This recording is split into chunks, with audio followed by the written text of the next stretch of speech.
여러분, 여러분 이제 구원 받으시고 하나님의 이제 자녀, 믿음으로 하나님의 자녀가 되셨는데, 내가 하나님 자녀 됐다라고 하는 그 확신이 흔들릴 때가 있고, 또 이 확신이 없는 그런 분도 있습니다. 이미 구원은 받았는데 확신이 없다고 해서 구원 못 받았다 이렇게 말을 할 수는 없습니다. 그렇지만 구원받은 성도라면 반드시 확신을 갖는 그 신앙이 필요합니다. 이 확신이 우리 신앙생활에 아주 중요해요. 그래서 사도 바울도 구원받은 확신을 가져야 할 것에 대하여 이렇게 강조합니다. 고린도 후서 13장 5절을 보시면, 너희는 믿음 안에 있는가 너희 자신을 시험하고 너희 자신을 확증하라, 이렇게 권면하고 있습니다. 죄 용서함 받고 하나님의 자녀로 구원받은 이 확신을 가지고 사는 자의 삶, 그 삶과 반대로 확신이 없이 살아가는 그러한 성도의 삶은 너무나도 큰 차이가 있습니다. 큰 간격이 있습니다. 여러분, 구원 얻은 확신은요, 다른 말로 하면 이제 우리 지난주에 살펴본 것처럼 더 이상 우리에게 결코 정죄함이 없다. 생명의 그리스도 안에 있는 생명의 성령의 법이 죄와 사망의 법에서 너희를 해방했다. 이 말씀을 믿고 죄사함의 확신 가운데 하나님의 자녀된 그 기쁨을 누리는 삶이 바로 구원의 확신을 가진 자의 삶이에요. 그러면 이 확신을 갖는 것이 왜 중요한가? 많은 여러 가지 이유가 있지만 그 중에 가장 중요한 것 가운데 하나는요, 확신을 가지고 사는 자가 누릴 수 있는 놀라운 영적인 복들이 너무나도 많기 때문에 그래요. 하늘의 복이 구원의 확신을 가지고 누리는 자의 삶 가운데 임하고 그 복을 누리며 살 수 있게 되는 것입니다. 고전적인 이야기이긴 하지만요, 오래전에 100년 전에도 우리 100년 110년 120년 전에도 사실 소수이긴 하지만 미국 유학으로 오는 분들이 있었어요. 아주 오랜 시절이죠. 또 일제 시대 이때에도 미국에 이제 공부하러 오시는 분들도 있었죠. 그 당시에는 비행기를 이용할 수 없는 때입니다. 그래서 몇 달이 걸려서 배를 타고 오게 되는데요. 이게 이제 쭉 이런 이야기가 전해지는 거 보면 실제로 아마 이런 분이 있었던 것 같아요. 이게 이제 영적인 원리를 설명하는 하나의 좋은 예화가 되는데요.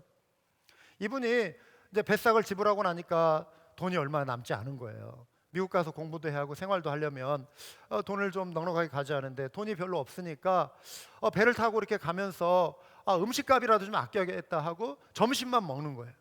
그리고 아침과 저녁은, 아침은 그냥 굶고 저녁은 또 금식 비슷하게 그냥 물 마시면서 이렇게 보내고, 그래서 하루 한 끼로 이렇게 버티는 거예요. 몇 달이 걸려서 이제 샌프란시스코에 거의 도착할 때쯤 되었는데 그제서 알게 된 거야. 뱃삭에 하루 세 끼 음식값이 다 이미 포함되어 있다라고 하는 거예요. 근데 자기는 그냥 모르니까 그 당시에 이렇게 소통도 잘, 영어도 잘 안 되고 그냥 어렵다 보니까 아마 그렇게 하지 않았나 싶어요. 그냥 한 끼만 먹고 나머지 두 끼는 쩔쩔 굶고 누릴 수 있는데, 알면 충분히 누리고 즐길 수 있었던 그 맛있는 음식을 하루 한 끼만 그냥 먹고 겨우 먹고 생존 모드로 그렇게 몇 달을 거쳐서 미국에 왔다. 그렇지만 이제 후회도 이미 늦어버린 것입니다. 다시 돌아갔다가 올 수 있는 것도 아니잖아요. 지금처럼 여행이 쉽고 필요한 정보를 찾아서 잘 준비해가지고 여행하는 사람들, 이해하기 어려운 내용이지만 오래전 상황이라면 충분히 있을 법한 이야기입니다. 여러분, 예수님은 십자가에서 우리가 지불해야 할 값을 다 치러 주셨죠. 그래서 우리에게 영생을 얻기 위한 이 값을 다 치르시기 때문에 우리가 영생을 얻기 위해서 우리의 노력으로 지불해야 할 값은 이제 더 이상 남아있지 않게 된 것입니다. 우리에게 생명을 주셨을 뿐만 아니라 천국에 가는 그날까지 이 땅의 삶에서 우리가 하나님의 자녀로 누릴 수 있는 풍성한 삶이 예수님이 치러주신 그 십자가의 은혜 속에 다 담겨 있는 거예요. 은혜와 그 구원과 이어지는 풍성한 삶은 함께 패키지로 가는 거예요. 그런데 내가 그 구원받은 확신이 흔들리고 그 확신이 없을 때는 내가 누릴 수 있는 그런 은혜들을 누리지 못하고 항상 두려움과 어떤 불안감 속에 이렇게 살아가게 되는 것입니다. 여러분, 확신을 가질 때, 확신을 가진 자는 주님께 담대히 구할 수가 있는 거예요. 그분이 나의 아버지가 되셨고 예수님의 이름으로 구하는 것을 주시겠다 약속하셨기 때문에 내가 힘들고 어려울 때, 고난 가운데 있을 때, 지쳐 있을 때, 누군가의 아픔을 가지고 함께 그들을 위해서 중보할 때 살아계신 하나님이 나의 기도를 들으신다, 응답하신다라고 하는 것을 내가 믿고 담대히 하나님 앞에 나아갈 수 있는 거예요. 예수의 이름으로. 아멘. 그게 우리가 누릴 수 있는 영적인 복락 가운데 또 중요한 한 가지이죠. 이러한 특권을 누리지 못하고 이 특권이 있다라고 하는 사실조차 우리가 모를 때 하늘 양식으로부터 누릴 수 있는 그 영혼의 배부름을 누리지 못하고 영적인 허기를 면하지 못하게 되는 것입니다. 영적인 목마름을 해결할 수 없게 되는 것이죠. 여러분, 하나님의 풍성함과 단절되어 있고 이러한 자들은 자신의 한계 속에 이렇게 갇혀 있기 때문에 그래요. 하나님을 의지하기보다는 여전히 내 힘과 내 자원을 의지하려고 하니까 불안해지는 거예요. 우리가 우리 자신을 알잖아요. 우리가 때로는 우리 자신을 과신하기도 하지만 때로 우리가 얼마나 부족한 존재라는 걸 우리가 알기 때문에 어떠한 위기의 상황이 닥치면 우리가 불안해지고 하나님을 의지하고 하나님께 매달려야 하는데 하나님을 찾지 않고 여전히 내 속에 내 자원 가지고 이렇게 싸우려고 하니까, 버티려고 하니까 불안하고 두렵고 그런 것입니다. 그래서 평안이 없고 여전히 영적인 굶주림과 목마름에 시달리고 있는 것이죠. 구원받은 하나님의 자녀는 하늘에 속한 신령한 은혜를 누릴 특권을 이미 받은 줄 믿으시기 바랍니다. 하나님의 은혜는 다른 말로 하면 하나님의 자비하심이에요. 그래서 로마서 8장 내용을 주위에서 살펴보시면 제가 이렇게 세어봐도 대략 15가지 종류의 하나님의 자비하심이 소개되어 있습니다. 우리가 로마서 12장 우리가 전반부에 올해 전반부부터 쭉 살펴본 거기에 내가 그러므로 형제들아 내가 하나님의 자비하심으로 너희를 권하노니 너의 몸을 하나님이 기뻐하시는 거룩한 산제사로 드리라. 하나님의 자비하심, in view of God's mercies, 영어로는 복수로 되어 있어요. mercy, 하나가 아니라 mercies, 여러 가지 하나님의 자비하심의 풍요로움이 있다라고 하는 것입니다. 구원으로부터 시작되어 풍성한 삶의 여러 가지 목록들이 있는데 그 내용들이 로마서 8장 안에도 무려 15가지 종류가 있는 거예요. 그 내용을 살펴보면 이렇습니다. 8절에 우리가 이제는 하나님을 기쁘시게 할 수 있는 자가 되었다는 것입니다. 죄인은 하나님과 멀어진 자는 하나님을 기쁘시게 할 수가 없는 거예요. 하나님의 자녀가 되었기 때문에 이제 우리는 하나님을 기쁘시게 할 수 있는, 이것도 여러분 특권인 줄 믿으시기 바랍니다. 9절에 그리스도의 사람으로 여겨진다. 믿는 순간, 자녀가 되는 순간 우리가 그리스도께 속한 그리스도의 사람이 된다는 거예요. 11절에 부활에 참여하는 자가 된다.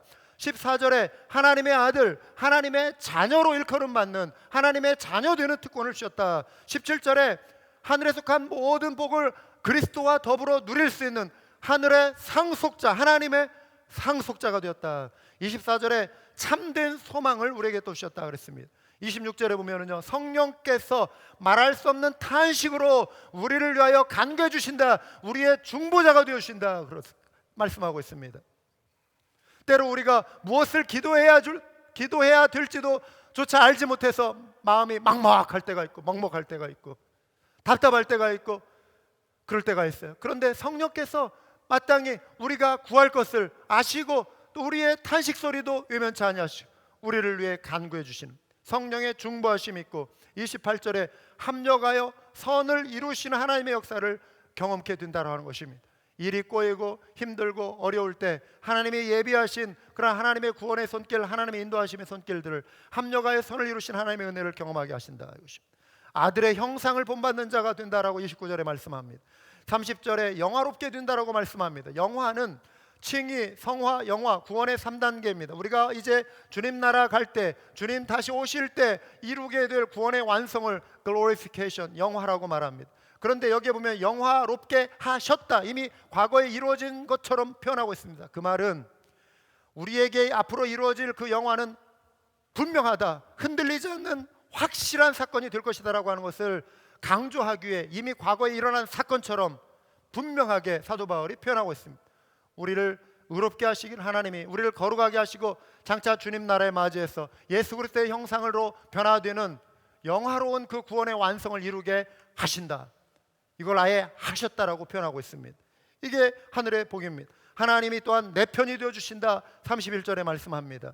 32절에 모든 것을 우리에게 주신다, 하늘에 속한 신령한 복을 주십니다.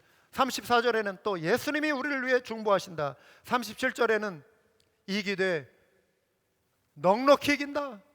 영적인 싸움에서 승리하게 하시는데 넉넉히 승리하게 하신다. 그리고 39절에 하나님의 사랑에서 끊을 수 없게 하신다. 하나님의 사랑에서 그 어떠한 것도 우리를 하나님의 사랑에서 끊을 수 없다. 하나님의 사랑에서 끊을 수 없다.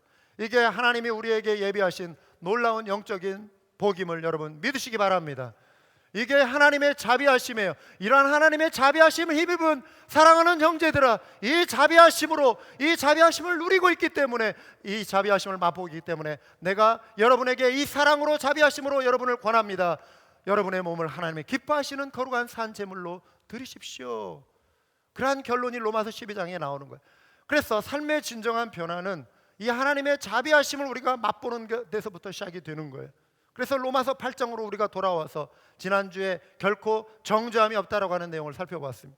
오늘도 이어지는 내용입니다. 그리스도 안에 있는 자에게 결코 정죄함이 없다. 정죄함이 없는 이유, 생명의 성령의 법이 죄와 사망의 법에서 우리를 해방했기 때문이다. 이게 첫 번째 이유예요. 정죄함이 없는 두 번째 이유를 오늘 3절과 4절에서 설명합니다. 같이 한번 읽겠습니다.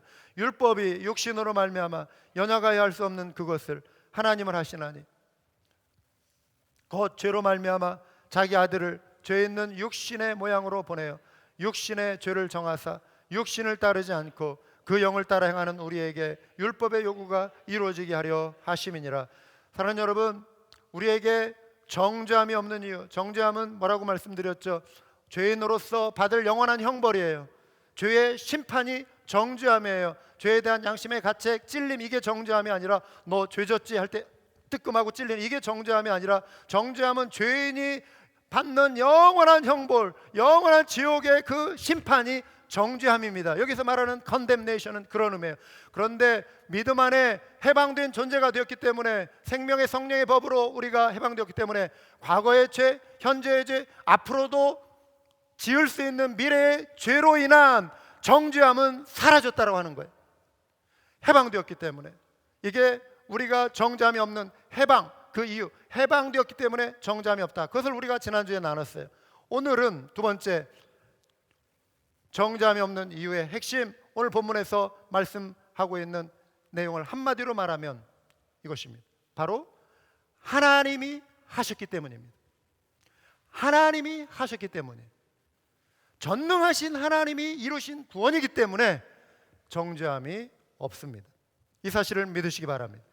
정죄함으로부터 우리를 자유케 하신 하나님, 3절의 내용을 펼치며 바울이 강조하는 것이 이것입니다. 율법이 육신으로 말미암아 연약하여 할 수 없는 그것을 하나님이 하셨다. 여러분, 율법은 할 수 있는 게 있고 할 수 없는 게 있습니다.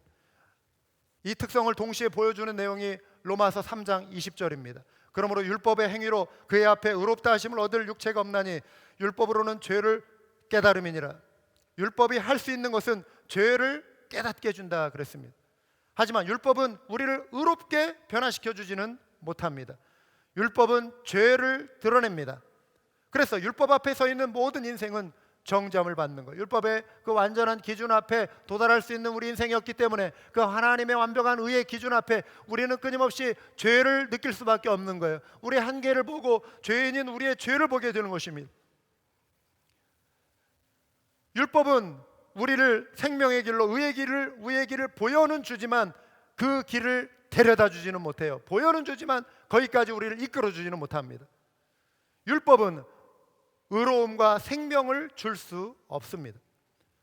율법이 육신으로 말미암아 연약하여 할 수 없는 것이라고 성경은 말씀하고 있습니다. 여기에 연약함은 누가 연약하다는 것일까요? 여기에 연약함은 무엇이 연약하다는 것일까요? 여기에 연약함이 지금 율법의 한계를 말하는 것일까요? 물론 율법이 우리의 의를 이루게 해주지 못한다는 측면에서 율법의 한계를 지금 보여주는 것은 사실이지만, 여기에서 말하는 연약함은 율법이 연약하다는 것을 말하는 것이 아닙니다. 여기에서 말하는 연약함은 죄 아래 갇혀있는 우리 인생의 연약함이에요. 저와 여러분, 죄인의 연약함을 보여주는 것입니다. 우리가 연약해서 율법의 요구를 이룰 수가 없는 거예요. 연약함은 우리에게 있습니다. 의를 이루는 데 실패한 것은 율법이 아니라 연약한 우리 인생입니다.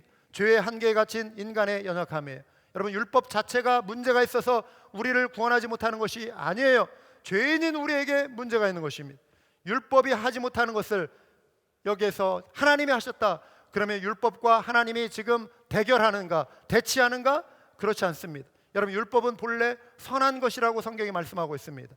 하나님께로부터 온 것이기 때문에 율법은 선합니다. 로마서 7장 12절에 이로 보건대 율법은 거룩하고 계명도 거룩하고 의로우며 선하도다 그랬습니다. 율법의 완벽함과 거룩함의 기준에 우리 자신을 비춰보면 우리는 약함을 고백할 수밖에 없는 거예요. 율법 아래 머문 인생은 평생 죄에 쉽게 무너져 좌절하는 그 약함을 떨쳐낼 수가 없어요. 그런데 구원받은 하나님의 자녀들이 신앙생활을 할 때 율법 아래 머물어서 신앙생활을 하려고 하면은 문제가 생겨요. 뭐냐면은 정죄함 속으로 자기 스스로를 다시 집어넣는 거예요. 율법적인 신앙생활, 율법 아래 정죄함 받는 그러한 신앙생활 속에 나의 연약함을 자꾸 보면 율법의 그 정죄함 속에서 끊임없이 나는 아이고 약하다, 나는 약하다, 나는 실패했다, 나는 넘어졌다, 나는 약하다, 좌절감을 반복적으로 맛보며 살아갑니다. 여러분, 우리의 죄를 돌아보며 자백하는 것은 바람직하지만 율법의 기준으로 여러분의 약함을 고백하지 말고 하나님과 그 사랑의 관계 속에서 이제 여러분의 자신을 비춰봐야 합니다. 하나님이 여러분에게 은혜의 햇살을 비춰주셨고 놀라운 구원의 약속을 이미 확증해 주셨고 그 사랑을 힘입은 그 관계성 속에서 내가 하나님의 마음을 아프게 했구나. 이 사랑의 관계 속에서 여러분의 자신의 삶을 돌아보는 지혜가 필요한 줄 믿습니다. 하나님의 은혜와 하나님의 사랑을 저버린 관계성 속에서 죄를 자백해야 합니다. 그래서 죄를 이길 수 있는 승리의 비결을 하나님이 이미 우리에게 주셨기 때문에 사랑하는 여러분, 이제는 하나님의 능력을 믿고 죄와 싸워 이기는 승리의 신앙생활을 해야 하는 것입니다. 율법의 정죄함 아래 갇혀 나의 연약함을 자백하면 우리는 절망뿐이에요. 하지만 죽으심과 부활로 우리를 의롭다 하신 하나님 앞에서 고백하는 연약함은 우리를 승리의 길로 이끌어주는 겸손을 만들어줍니다. 이 사실을 믿고 여러분, 우리가 약할 때 강함이 되시는 하나님을 의지해서 죄의 권세를 물리치시는 믿음의 용사들이 다 되시기를 주님의 이름으로 축원합니다. 사단 권세의 마귀를 이제는 예수의 이름으로 물리칠 수 있는 그 능력을 우리에게 허락하신 줄 믿으시기 바랍니다. 율법 아래 있을 때는 이 능력이 나오지 못해요. 율법 아래서는 우리가 정죄함 가운데 있어요. 그러나 은혜의 법 아래 예수 그리스도의 이름을 힘입은 은혜의 법 아래 있는 우리들은 예수의 이름을 힘입어서 죄의 권세를 이길 수 있는 능력을 우리에게 허락하셨음을 믿고 예수의 이름을 주장하실 수 있기를 주님의 이름으로 축원합니다.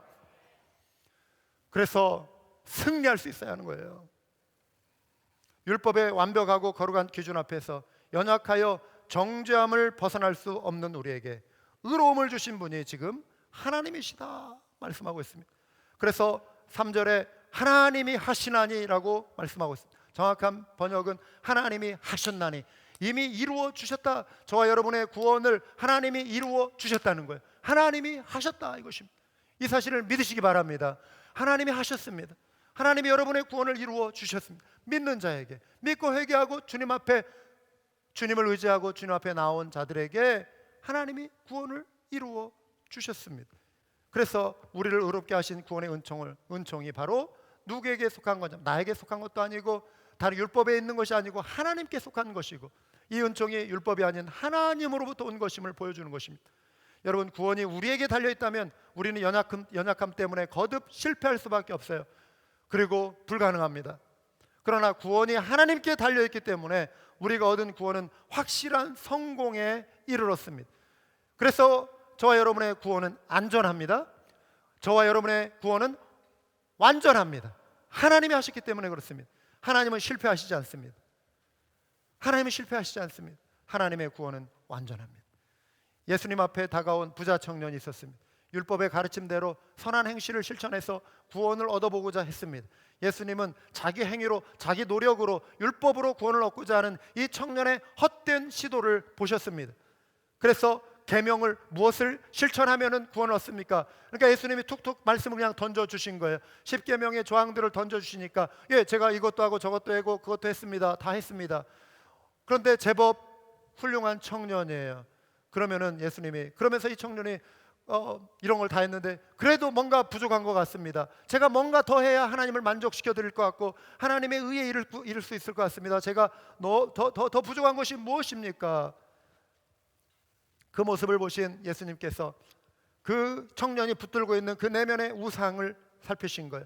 행위로, 다른 어떤 자기의 노력으로 구원을 얻고자 할 때, 그러면은 네가 정말 행위 완전하고자 할 때 네가 이것을 할 수 있느냐 물으시기를, 우상, 그 형제에게 있는 우상, 재물을 다 팔아 가난한 자에게 주고 예수님을 따르라 하셨습니다.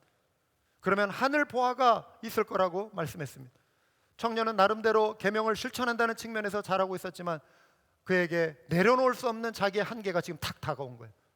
자기가 다 잘한 것 같은데, 뭐 하나 더 하면은 하나님의 의에 이를 수 있을 것 같은데, 예수님이 정확하게 그 청년의 한계를 짚으신 거예요. 네 재물을 다 팔아 가난한 자에게 주고 나를 따르라. 이 청년이 거기에서 항복한 거예요. 여러분, 이 청년은 지금 재물의 문제였지만 여러 사람은 각 사람마다 어떤 한 특정의 어떤 부분에 약함들이 있어요. 모든 사람들마다 붙들고 있는 어떤 우상들이 있어요. 그거를 깨트린다는 건 쉽지 않습니다. 우리의 행위, 우리의 어떤 노력으로 율법의 완전한 기준을 이루기가 어렵습니다. 이러한 배경 속에서 예수님이 하신 말씀이 이거예요. 다시 너에게 말하노니 낙타가 바늘귀로 드러나는 것이 부자가 하나님의 나라에 들어가는 것보다 쉬우리라 하시니, 제자들이 듣고 몹시 놀라 이르되 그렇다면 누가 구원을 얻을 수 있으리까? 예수께서 그들을 보시며 이르시되 사람으로는 할 수 없으나 하나님으로서는 다 하실 수 있느니라. 아멘. 이 말씀이 주는 여러 가지 측면의 교훈이 있겠지만 구원의 관점에서 보면 율법의 행위로 구원 얻을 육체가 없음을 보여주는 교훈이에요. 하지만 예수님은 사람으로서는 할 수 없으나 하나님으로서는 다 하실 수 있느니라 하셨습니다. 우리가 누리는 구원은 우리의 노력이 아닌 우리의 어떤 실천으로 인해 얻어지는 것이 아니라고 하는 것입니다. 하나님의 구원 계획은 율법을 통해서가 아니라, 따라서 봅시다, 아들을 통해서였습니다. 아들을 통해서 구원하신 거예요. 하나님이 하신 일입니다. 로마서 8장 3절과 4절 다시 한번 같이 읽겠습니다. 곧 죄로 말미암아 자기 아들을 죄 있는 육신의 모양으로 보내어 육신의 죄를 정하사 육신을 따르지 않고 그 영을 따라 행하는 우리에게 율법의 요구가 이루어지게 하려 하심이니라. 하나님은 우리를 구원하시기 위해 아들을 보내셨습니다. 죄 있는 육신의 모양대로 보내셨다라고 하는 것은 예수님이 죄인으로 태어나셨다는 것이 아닙니다. 하나님의 아들이 육신을 입고 오신, 하나님이 인간이 되신 하나님의 아들이 육신을 입고 오신 성육신의 사건을 의미하는 인카네이션을 말하는 것입니다. 죄는 없으셨으나 죄인의 형상인 육신을 입고 오셨습니다. 그리고 그 육신을 입고 오셨기 때문에 그 육신에 하나님이 그 육신을 죄로 정하사 그 아들을 심판하신 거예요.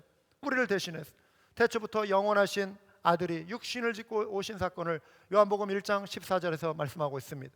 말씀이 육신이 되어 우리 가운데 거하심에 우리가 그의 영광을 보니 아버지의 독생자의 영광이요 은혜와 진리가 충만하더라 말씀하고 있습니다.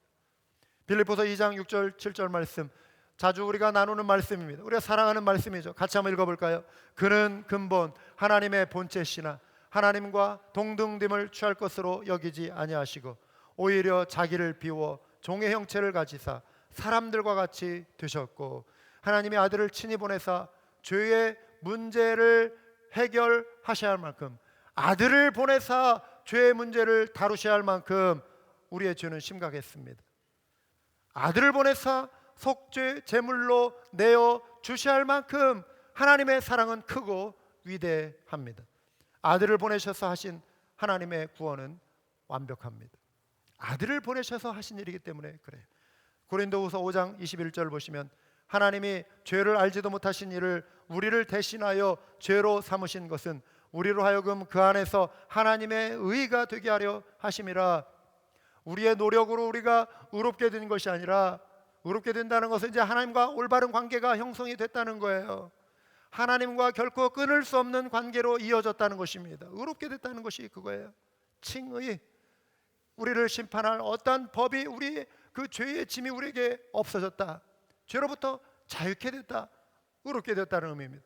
그런데 이것이 나의 행위가 아닌 아들을 대신하여 죄로 삼으심으로 말미암아 그 안에서, 그 아들 안에서 예수 그리스도의 의의 옷을 입음으로 말미암아 우리가 의롭게 되었다는 의미예요. 예수님은 흠없고 점없는 어린 양으로 우리를 위해 속죄 제물이 되시기에 오신 거예요. 예수님이 죄가 없으신 것을 이해하는 것이 중요한 이유가 있습니다. 여러분, 예수님이 만약에 죄인으로 태어나셨다면 예수님의 죽음은 우리의 죄를 결코 해결할 수가 없어요. 예수님이 죄인으로 오셨다면 예수님의 죽음은 예수님 자신의 죄를 위한 하나의 죽음의 그 이상을 넘어가지 못합니다. 예수님이 죄가 없으셨기 때문에 죄 많은 우리 인생을 대신해서 죽을 수 있는 흠없고 점없는 어린 양, 성경에서 구약 성경에 미리 보여주고 말씀한 대로 대속적인 죽음, 흠없고 점없는 어린 양의 속죄만이 하나님 앞에 드리는 속죄 제사로 유효한 것입니다. 죄 없으신 분이 우리를 위해 당하셨죠. 개역 성경에서 번역이 되어 있지 않지만 NASB 성경에서는 as an offering for sin이라고 하는 말이 있어요. 아들을 죄값을 치를 제물로 보내셨다. 아들을 보내신 이유가 여기에 있습니다. 사랑하는 여러분, 예수님에 대해서 여러분이 아시죠? 예수님에 대한 이야기를 들어보셨죠? 말씀을 통해서 읽으셨죠? 그런데 예수님에 대해서 여러분이 사복음서를 다 읽고 사복음서를 설령 다 외운다 할지라도 그 메시지 가운데, 그 내용 가운데 하나님이 아들을 보내신 진정한 이유, 속죄 제물로 삼으시기에 보내셨다라고 하는 이 근본적인 이유, 가장 중요한 이유를 버려둔 채 예수님이 행하신 선한 어떤 윤리적인 행동, 도덕적인 가르침만 붙든다면 여러분은 예수님을 제대로 알지 못하는 거예요. 예수님을 제대로 만나지 못한 것입니다. 예수님을 왜 보내셨는가? He sent His own Son to be an offering for sin. 죄를 위한 제물로, 제물이 되게 하기 위해서 아들을 보내셨다. 이것이 예수님이 이 땅에 오신 가장 중요한 이유인 것입니다. 예수님이 이 땅에 오셔서 그리고 아까 우리가 이룰 수 없는 그 율법의 그 완벽한 기준 앞에 턱없이 부족한 우리들, 그 정죄함 가운데 있는 우리들을 율법의 요구를 만족시켜 주시기 위해서 예수님이 율법의 요구를 해결해 버리셨어요. 율법의 마침이 되셨다. 로마서 10장 4절, 그리스도는 모든 믿는 자에게 의를 이루기 위하여 율법의 마침이 되시니라. 할렐루야. 다시 한번 읽어볼까요? 그리스도는 모든 믿는 자에게 의를 이루기 위하여 율법의 마침이 되시니라. 예수님이 이루셨어요. 예수님이 이뤄버리셨어요. 그 예수님의 은혜 가운데 우리가 있기 때문에 그 의를 힘입어 우리가 율법의 요구를 우리도 만족시킬 수가 있는, 예수님을 통해서. 그래서 정죄함이 없는 것입니다. 아들을 정죄하신 것은 아들을 통해 율법의 모든 요구를 완벽하게 이루셨다는 의미입니다. 사랑하는 여러분, 율법은 한 번도 그 기준을 약화시킨 적이 없습니다. 항상 그 자리에 있습니다. 중고등학교에서 학생들이 시험을 볼 때 학년 전체가 만약에 어떤 수학이 됐던 어떤 영어 시험이 됐던 점수가 좋지 않다, 어떤 화학 시험 같이 어려운 어떤 시험을 봤을 때 학년 전체가 시험이 좋지 않다, 그러면 학생들의 평균을 조정하기 위해서 점수를 이렇게 끌어올려 줍니다. 10점 플러스 가산점 주고 20점 플러스 가산점 줘가지고 전체 성적을 이렇게 다 끌어올려 주는 게 있어요. 그런데 율법은 그러지 않는다는 것입니다. 율법은 절대 죄에 대해 타협이 없습니다. 그 기준을 약화시킨 적이 한 번도 없습니다. 그 자리에 항상 있습니다. 그래서 언제나 죄에 대하여 심판합니다. 그래서 그리스도께서 대신 심판을 받으셨습니다. 이로써 이루신 의의 공로를 우리가 힘입어서 우리가 그리스도의 의로 우리가 의롭게 된 것입니다. 자, 여기까지 이제 우리가 이 구원의 내용, 우리에게 주어진 의를 나누었습니다. 그러면 하나님이 하신 일로 인해 이제 저와 여러분에게 요구되어지는 것이 무엇일까요? 여러분, 지금부터 제가 드리는 이 말씀을 하나의 또 다른 어떤 율법의 어떤 의무처럼 받아들이지 마시기 바랍니다. 우리가 의롭게 되는 순간 우리는 하나님을 향해 거룩해지는 그 삶을 출발하는 거예요. 우리가 의롭게 되는 순간 성령의 인도하심을 따라 우리의 삶의 변화를 경험하는 거예요. 그런데 그런 어떤 변화의 어떤 보폭들이 힘들고 어렵고 의무감처럼 느껴진다면 나의 근본적인 나를 의롭게 하신 그 은혜를 한번 돌아봐야 하는 것입니다. 하나님이 나를 변화시켰다라고 하는 것을 나를 자연스럽게 성령의 인도하심 가운데 우리를 이끌어 가는데, 그리스도인의 삶에 요구되어지는 것들이 율법처럼 여겨지고 무거운 짐처럼 여겨진다면 이것은 하나의 윤리적인 설교가 되는 것이고 여러분에게 성령을 가장한 하나의 새로운 하나의 어떤 율법적인 설교가 될 수밖에 없어요.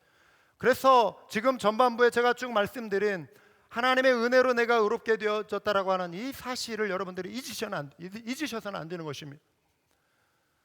여러분, 저와 여러분에게 요구되어지는 것은 우리가 더 이상 육신을 따르지 않고 영을 따라 사는 것, 성령의 소욕을 따라 살아가는 삶이에요. 영을 따라 행하다는 말은 여기에 영어로 walk, 이 말은 라이프스타일, 삶의 모든 습관과 삶의 모든 방식에 있어서 성령을 따라, 성령의 인도하심을 따라가는 그러한 삶으로 조정하는 것을 의미하는 것입니다. 갈라디아서 5장 16절은 내가 이루노니 너희는 성령을 따라 행하라, 그리하면 육체의 욕심을 이루지 아니하리라 말씀하고 있습니다. 사람들의 행동은요, 그 마음의 생각에서 나옵니다. 어떤 사람이 말을 하고 어떤 말을 하고 무의식적으로 내가 그렇게 행동했다. 그런데 여러분, 절대 무의식적으로 어떤 행동을 했다? 말이 안 됩니다. 의식 깊은 곳에 내가 생각하지 의식하지 못했을 뿐 내 내면에 잠재되어 있는 어떤 무엇이 있어요. 그것이 어떤 분노라면 분노가 쌓이고 쌓여서 어느 순간 그것이 말로 거친 말이 나올 수 있고 거친 어떤 행동이 나올 수 있고, 그거는 내 마음에 평소에 어떤 한 사람에 대해서 내가 분노를 표출했다면 그 사람에 대한 그 감정이 내 속에 입력이 된 거예요. 평상시에는 내가 그런 기분이 없었다는 것, 그런 느낌이 있다는 걸 잘 몰라요. 나도 잘 몰라요. 그런데 이미 내 속에 내재되어 있는, 내 마음을 지배하고 있는 어떤 생각들이 행동으로 표출되는 것 뿐이에요. 그래서 잠언 23장 7절이 이렇게 말씀해요. 대저 그 마음의 생각이 어떠하면 그 위인도 그러한즉. 마음의 생각이 그 사람의 삶의 모습을 결정한다는 거예요. 거룩한 삶의 모습은 마음에 품은 생각에 따라 나옵니다. 마음에 무엇을 심느냐가 삶의 열매로 나오는 것입니다. 그래서 영을 따라 행한다라고 하는 것은 성령으로 여러분의 마음이 충만하게 채워져서 성령의 인도하심을 따르는 삶을 사는 거예요. 그러기 위해서는 여러분, 성령으로 충만해지고 성령을 따라 행하기 위해서는 무엇을 심어야 할까요? 여러분의 마음을 무엇으로 채워야 할까요? 저와 여러분의 마음을 하나님의 말씀과 기도로 채워가야 합니다. 말씀과 기도를 멀리하고 저절로 거룩함의 열매를 맺는 것은 불가능합니다. 여러분, 나무 한 그루 뽑아서 저기 감나무가 네 그루 이렇게 있는데 하나 뽑아가지고 비 한 방울 내리지 않는 사하라 사막에 가가지고 모래사장에다 하나 딱 꽂아놓으면 그 감나무가 자랄까요? 절대 그럴 수 없습니다. 자랄 수 없습니다. 나무는 생명의 물줄기에 연결되어 있어 하는 거예요. 감의 열매를 맺으려면 반드시 필요한 것이 좋은 토양과 수, 물, 수질, 물가, 태양빛, 이 조건이 갖춰지지 않은데 생명의 물이 필요한 거예요. 생명의 물. 메마른 땅, 황량한 들판에 나무 심는다고 해서 열매 맺지 못합니다. 우리 마음이 하나님이 기뻐하시는 거룩한 성령의 그러한 인도하심을 따라 성령의 열매를 맺으려면 평소에 우리의 삶에 심어야 할 것들이 따라오는 것입니다. 하나님의 말씀과 기도의 삶의 자리로 나와야 하는 거예요.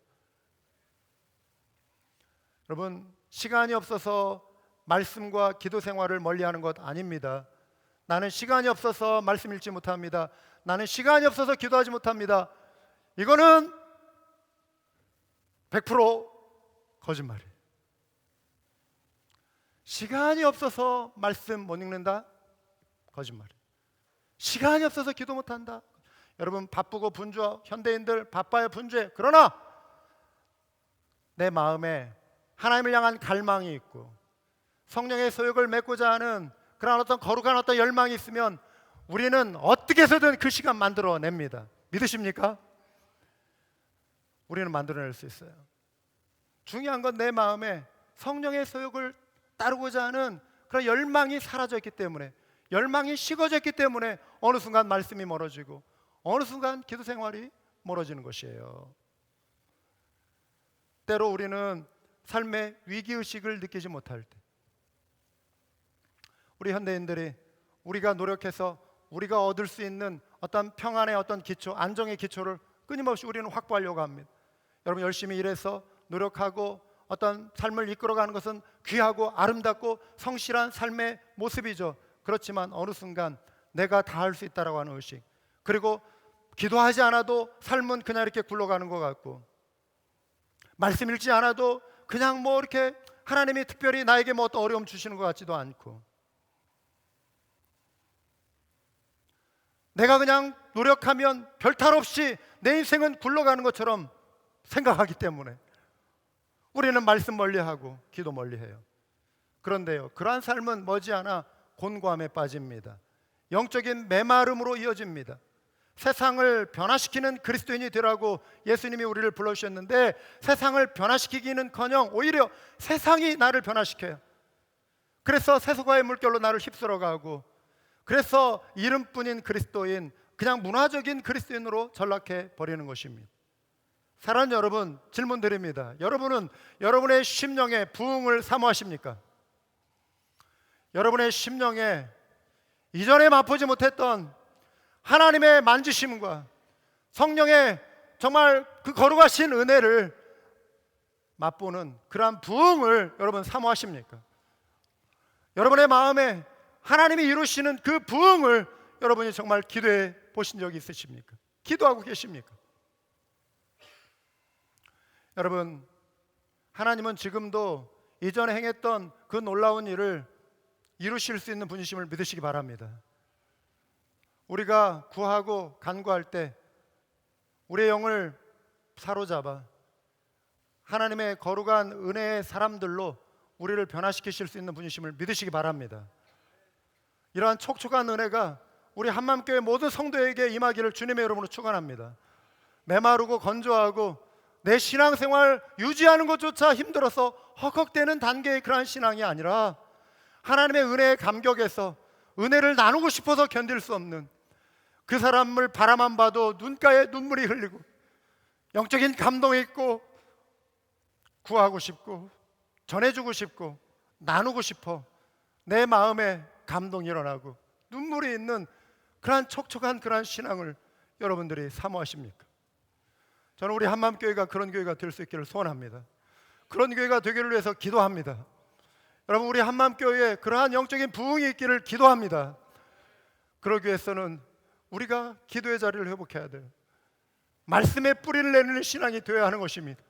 주야로 그 말씀을 즐거워하여 묵상하는 자에게 하나님께서 영적인 열매를 맺게 하신다라고 시편 1편에 말씀하고 있어요. 주일 한 번 말씀 가지고 부족합니다. 아침 저녁으로 여러분이 말씀을 가지고 씨름하셔야 돼요. 말씀을 붙잡아 드셔야 돼요.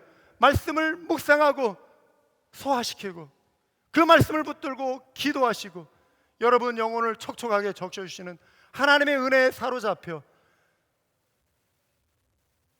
하나님께서 여러분 머리 위에 성령의 기름 부음을 넘치게 하사 내 잔이 넘치나이다 고백하며 그 은혜를 이웃에게, 교회 가족에게 흘려보낼 수 있는 그러한 부흥을 사모하는 우리 모두가 될 수 있기를 바랍니다.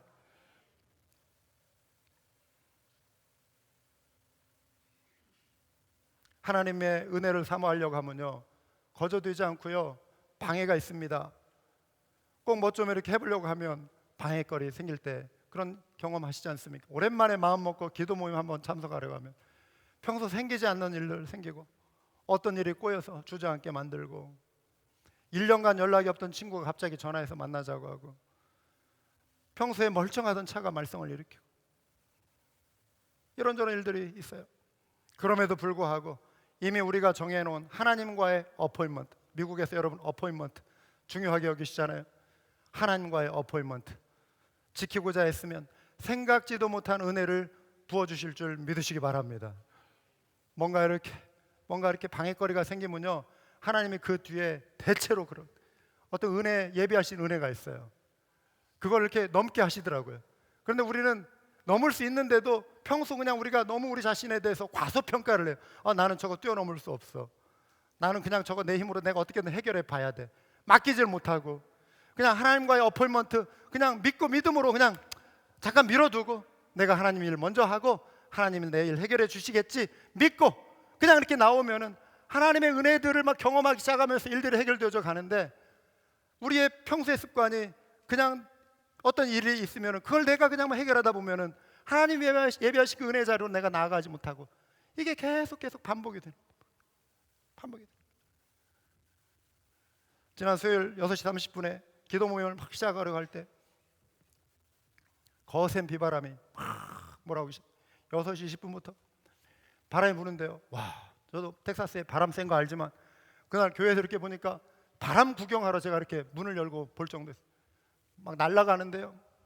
바람이 정말 이렇게 옆으로 이렇게 부는 게 보이는 거예요. 쫙 날아가. 먹구름이 쫙 끼더니만 폭우가 엄청 내리지 않습니까? 모여서 한번 기도 한번 해보려고 하니까 그 시간에 딱 맞춰가지고 그냥 6시 30분 정확하게 그냥 몇 초 차이는 물론 있었겠지만 비가 쏟아지는데 엄청났어요. 날씨가 협조해주지 않고, 그래서 운전하기에도 위험한 상황. 아마 어떤 분들은 막 운전하려고 막 나오려고 하는데 막 쏟아지니까 여느 때와 다른 이 폭우 속에서 아이고 오늘은 안 되겠다, 이런 분들 계실 거예요. 어쨌든 그날 이제 오신 분들 중심으로 찬양했는데, 여러분 여러 찬양하다가 한 곡 딱 뽑아서 부른 찬양이 있어요. 그 찬양 제목이 뭔지 아십니까? 비바람이 앞길을 막아도 나는 가리 주의 길을 가리. 눈보라가 앞길을 막아도 나는 가리 주의 길을 가리. 비바람이 앞길을 막아도 나는 가리 주의 길을 가리. 비바람이 여러분 우리 인생에 뭐 그냥 눈비 내리는 정도는 그래도 괜찮아요. 우산 쓰고 뭐 비 좀 맞으면 어때요? 이거는 문제가 안 돼. 그런데 인생의 거친 시련, 풍파, 어려움, 여러분의 삶에 닥치는 고난,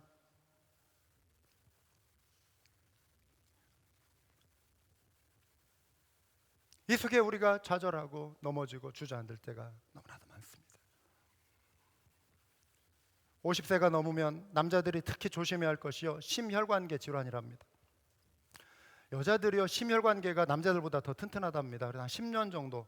그래서 여성들은 한 60대부터 좀 신경을 많이 쓰셔야 하고요, 50대 접어든 남자들은 심혈관계 신경 많이 써야 한다고 합니다. 저처럼 한번 자리에 앉으면 2시간이고 3시간이고 그냥 가만히 이렇게 앉아있는 스타일은 이게 위험하대요. 오히려 그런 사람들, 비행기 오래 타고 이렇게 앉아있는 사람들, 이게 그런 일이 생길 수 있고, 소위 말하는 그 피떡이라고 하잖아요. 혈전, 이게 피 안에서 이렇게 응고돼가 멀쩡한 건강한 사람들도 가만히 이렇게 앉아 있으면은 이게 혈액 순환이 잘 안 돼가지고 혈액 안에서 혈액이 응고가 돼서 피떡, 혈전이 생기는 거예요. 이렇게 흐르다가 심장을 막고 뇌를 막고 그러면은 어려움이 생기는 거예요. 여러분 막히는 거 위험합니다. 굳어지는 것도 위험해요.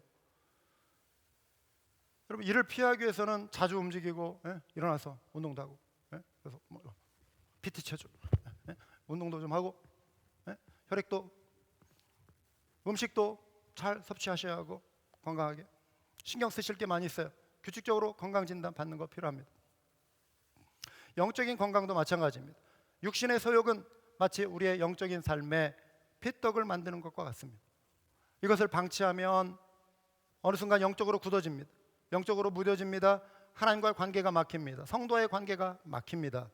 살았으나 죽은 자처럼 힘을 잃고 영적인 무기력에 빠지는 것입니다. 사람에게 섭섭한 일을 당할 때 육신의 소욕은 우리로 하여금 거기에 대해서 감정을 갖게 하고 용서하지 못하게 하고, 육신의 이거를 계속 키우면, 해결하지 않으면 혈전이 생기는 거예요. 피떡이 생기는 것입니다. 관계에 막힘이 찾아요. 하나님과의 관계가 막히고 이웃과의 관계가 막히는 것입니다. 우리의 마음속에 어떤 분노를 해결하지 못할 때 마귀가 틈을 탑니다. 그래서 마귀가 틈을 타지 못하게 하라 그랬습니다. 틈을 주는 거예요. 그러면 어느 순간 우리 마음이 육신의 소욕에 지배를 당하는 것입니다. 이러한 증상이 찾아오면 뒤로 물러서지 말아야 하는 거예요. 이걸 우리가 민감하게 알아차리고 영적인 위기의식을 가지고 하나님의 말씀과 기도, 성령의 인도하심을 힘입어야 하는 거예요. 용서와 회개와 기도로 영적인 혈류를 시원하게 뚫어버리는 은혜가 있기를 주님의 이름으로 축원합니다. 영을 따라 사는 삶의 모습이 이거예요. 성령을 따르는 자의 삶은 삶의 두려움 앞에서도 평안과 담대함으로 우리를 이끌어 줍니다. 지난 한 주간 갑작스러운 중병 진단으로 광고에서 말씀드린 김성옥 전사님 방문하신 분들이 다녀와서 이렇게 이야기하는, 저도 이렇게 가서 문병하고, 김성옥 전사님들 이분은 정말 평소에 기도하고 말씀으로 단련된 어떤 영적인 힘이 있지만 그 마음에도 두려움이 찾아오는 거예요. 이런 갑작스러운 충격적인 어떤 소식을 들을 때 우리 마음속에 엄습하는 두려움이 있습니다. 우리 전사의 마음속에도 그 두려움이 느껴져요. 그런데 하나님의 말씀과 기도로 무장하고 그것으로 훈련받은 그것을 가지고 이걸 이겨내는 모습, 이거를 극복하는 그런 모습이 보여요. 이거를 이겨버리는 그런 모습, 두려움을 이기고. 두려움, 그분인들, 저와 여러분인들 어떤 어려움이 닥칠 때 두려움이 없겠습니까? 두려움이 있어요, 우리. 그런데 하나님의 말씀과 기도의 자리로 나아가 우리가 하나님과 교통할 때 이 두려움을 이기고 싸워 이길 수 있는 그 힘을 하나님이 공급하시는 거예요. 그래서 그 마음이 이제는 담대하게 평안함 가운데 이 상황을 직면하고 이 상황을 지금 이겨내려고 하는 그런 모습. 로마서 8장에 소개된 하늘의 복으로 무장하기 때문에 나오는 평안인 줄 믿습니다. 우리 김옥순 집사님 따님 우리 김벌리, 우리 집사님 이 자리에 계신 가운데서 정말 지금 이 순간 우리 집사님의 마음을 정말 그 어느 누가 감히 헤아려서 알 수 있겠습니까? 우리 지난 금요일 날 이른 아침에 우리 따님의 임종 소식이 곧 가까웠다는, 임종 시기가 가까웠다는 소식을 받고 우리 집사님 댁을 급하게 방문했습니다. 병상에 누운 김벌리와 대화를 하면서 따님의 신앙 고백을 확인할 수 있었습니다. 시편 23편 읽어주고 지난번에 병원에 가서도 시편 23편을 나눴습니다. 어떤 찬송을 좋아합니까? What is your favorite hymnal? 그러니까 Amazing Grace라고 대답을 했어요. 그래서 1절에서 4절까지 Amazing Grace 찬양을 불렀습니다. 삶의 방황은 물론 있었지만 그 딸이 어렸을 때 하나님을 만났던 그 경험이 있어요. 그래서 이 딸의 마음속에 지금 힘들고 어려운 이 마지막 순간에 그 딸의 마음속에 하나님의 사랑이 다시 한번 살아나기를 소망하고, 근데 그 딸이 Amazing Grace, 나 같은 죄인 살리신 주 은혜 놀라워, 이 찬양을 불러달라는 것입니다. 함께 기도했습니다. 하나님의 자녀인 김벌리에게 줄 수 있는 최고의 위로는 구원받은 확신을 갖는 것, 이로써 주님 나라의 소망을 마음에 품는 것입니다. 그리고 지금 마지막 순간에 이 땅에 그 가족을, 엄마를, 자녀들을 하나님의 손에 맡기고 평안함으로 채워가는 것입니다. 그래서 Don't worry about your family. Don't worry about your children. Don't worry about your mom. I and my church gonna take good care of you. Take good care of your children. The only thing you should have is the peace in your heart. 너의 마음에 평화를 갖는 것, 자매님의 마음에 하늘의 소망과 하늘의 평화를 갖는 것입니다.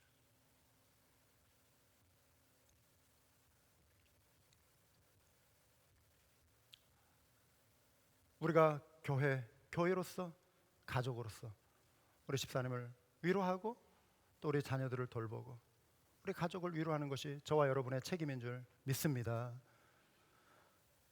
여러분, 태어나 살아가고 죽음의 순간을 맞이할 때까지 우리를 감싸는 하나님의 자비하심을 우리는 소홀히 여길 수 없습니다. 아들을 통해 율법이 연약하여 할 수 없는 의로움을 우리에게 주신 하나님의 구원의 은혜를 우리가 기쁨과 감격으로 확신하고 이것을 이웃과 더불어 나눠야 하는 것이죠.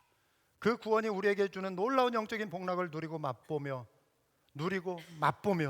살아가는 우리 모두가 됩시다. 넉넉히 죄를 이기며 성령을 쫓아가는 저와 여러분 다 되시길 주님의 이름으로 축원합니다. 기도하시겠습니다.